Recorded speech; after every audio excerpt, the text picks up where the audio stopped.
How to buy Bitcoin on Revolut app? Well, this is very easy thing to do. So you have to first of all download and you have to log in into the Revolut mobile application here. Then you have to add funds, right? So basically you have to add money. Tap on the account tab, tap add money and choose your preferred method, which is basically bank transfer, credit or debit card, and follow the instruction. They will basically ask you to verify for the payments, right?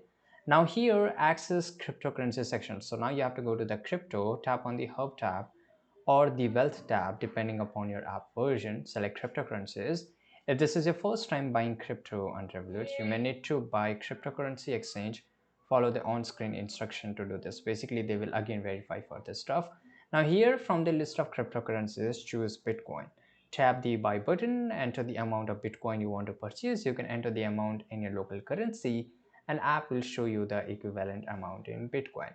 Now here you have to review the details of your purchase including any fees and the current exchange rate. Now tap on buy now to confirm and complete your purchase, and that's it. I hope you found this video very useful. Subscribe.